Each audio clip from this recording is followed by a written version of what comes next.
Hi, my name is Greg Felt. I'm Director of Public Health for Sheffield, and this is a position statement as of the 23rd of November.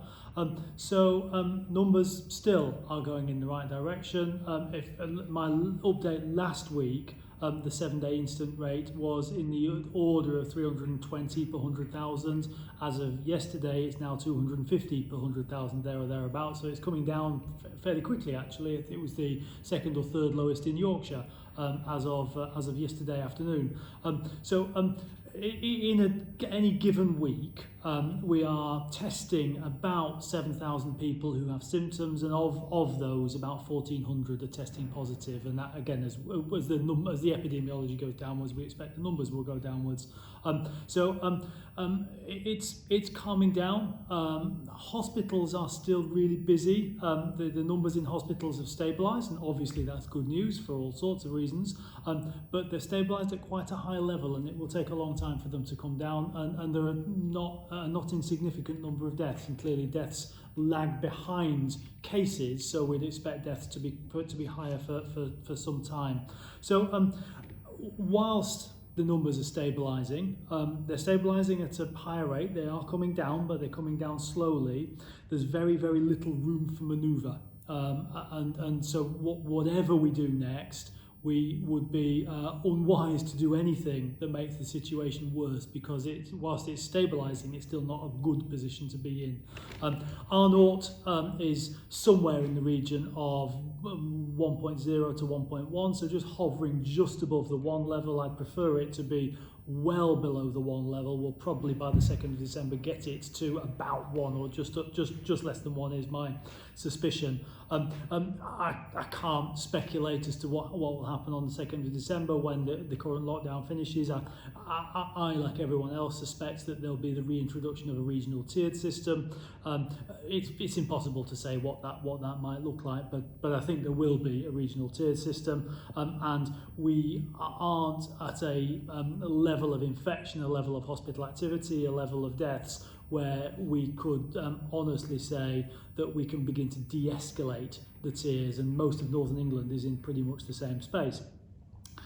So our aim remains to get cases as low as possible, to get R0 to below 1, as far below 1 as possible, and the basic fundamentals remain. The key issue here is social contact, and the reality is the more contact you have with more people, that provides more opportunities for the virus to spread.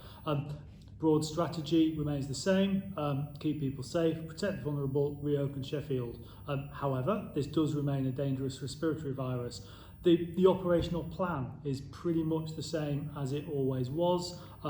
Prevention, managing incidents, minimising testing delay, encouraging people who have symptoms to get tested as quickly as possible, maximising our testing and contact tracing coverage, and optimising isolation. Those are the fundamentals. They've always been the fundamentals, and they will remain so for the foreseeable future. We're adding into that strategy. We're preparing for the use of lateral flow testing, more of that in a minute. We're preparing for the availability of the vaccine, and when the vaccine is available in significant quantities, we will definitely be in an pulling out all the stops scenario to vaccinate as many people as quickly as possible. But the strategy remains the strategy, the plan remains broadly the plan. So we are putting a lot of energy into testing those who have symptoms. We have mass testing, and it's the local testing sites available for those who've got symptoms, and in the order of 7,000 people a week are getting tested. We're pushing now into asymptomatic testing, and our preferred policy is to push into asymptomatic testing in high risk, high cost, high consequence type of scenarios where we can do most good. It's worth saying that of all of those people with the illness, about 80% are symptomatic, i.e. they have symptoms, and about 20% are asymptomatic. Hence, accordingly, our efforts to date have been very, very, very much weighted towards getting tests for those who've got symptoms, even those who are mildly symptomatic, and the reality is most of us will be in that space. But there is work that we can do to optimise outcomes in the relatively small proportion, well, 20%, who are asymptomatic. So we're pushing that out over the next couple of weeks. But we'll still remain focused on those with symptoms. And again, just one of the interesting realities is that for every person with symptoms that gets tested, 3 or 4 others with symptoms don't get tested. So at most, we're testing 25% of those with symptoms. So if we want to talk about interrupting chains of transmission, that's the real business end of this. So that's so we're focusing our energy and our effort there still. So all of that underscores the importance. If you have symptoms, no matter how mild, seek a test, and then the interventions that follow, which are contact tracing and isolation, are the things that will really make a difference. But asymptomatic testing will come. We'll push that in many spaces. The key problem is the accuracy of the test. It's not as accurate as the test that we use in those with symptoms. So the basic trade-off is one of speed of result, the ability to do large numbers of tests really quickly, but with the accuracy of the result. And there's a lot of logistical issues that we're working through really quickly there. But through all of that, the things that will arguably make even more difference are prevention of infection in the first place, and the basic public health measures like washing hands, keeping distance, and limiting the number of people you mix with, and wearing face coverings continue to matter really quite a lot there. So on transmission, a lot of emails in my inbox this week about transmission and where's all the transmission coming from. So the data is fairly clear that throughout, most of the transmission events, i.e. the passage of this virus from one person to another, has been in households.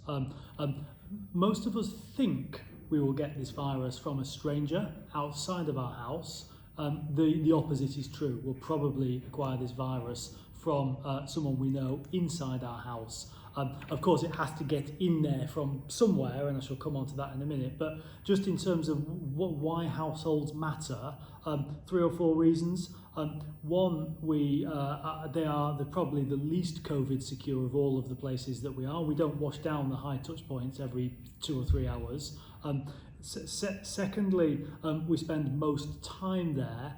And thirdly, we feel safe there. Our guard is let down. And we don't wear masks in our households, for instance, where we often do in other crowded public spaces. So the reality is that most transmission events will be from within our household, but it has to come from somewhere. The things that lead to transmission are a combination of factors in the environment. Is it indoors? Is it outdoors? How good is the ventilation? How good is the cleaning regime, for instance? Contact.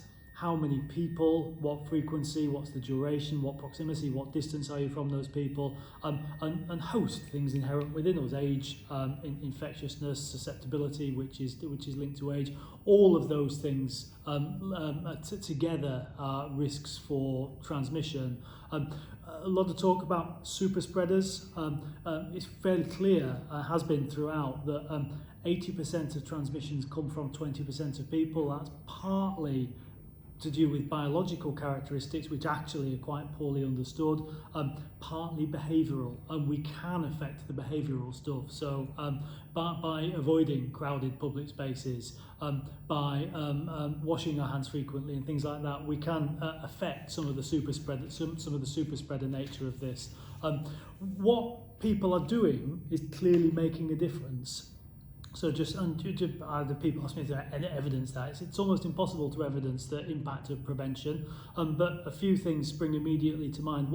Firstly, I get sent weekly an update of gastrointestinal or tummy bugs, gastrointestinal infections, which is impacted on things like washing hands a lot.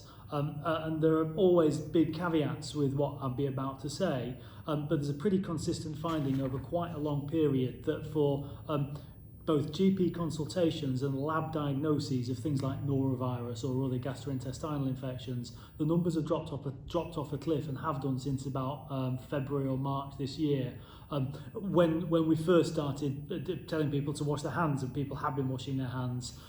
Second piece of evidence is looking at what's going on with regard to flu in the Southern Hemisphere. The Southern Hemisphere flu season is over now, but hospitalisations and A&E attendances and positive test results for flu in most, to my knowledge, of the Southern Hemisphere, but particularly looking at Australia and New Zealand, again, have dropped off a cliff.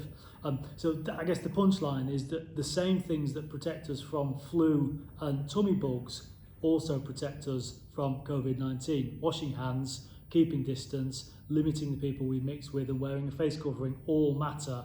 And us doing those things consistently over a long period of time has definitely made a difference to tummy bugs and flu, but it's probably also made a difference to COVID-19. So last few things to say. A lot of talk is about compliance and lockdown. It's important to not forget the nature of the illness itself. Most of us who have this illness will have pretty mild illness. That's good news. A few of us won't. It's still a virus that carries 1% mortality, and that's not a trivial number when you look at how many people are diagnosed with the illness in any given week. And it hasn't gone away. I hear a myth from some that there's this view, if you go into hospital, you'll never come out. Not true. Treatments have improved massively, and outcomes amongst hospitalised patients are hugely better than they were in March, April, May, and testament to the NHS, who've done the research to work out how to improve those outcomes. They've done an amazing job. The last thing I'll say is the best way to protect our vulnerable loved ones and the best way to protect our economy is to keep the level of community transmission as low as possible. And the numbers are definitely going in the right way, but we're definitely nowhere near out of the woods yet.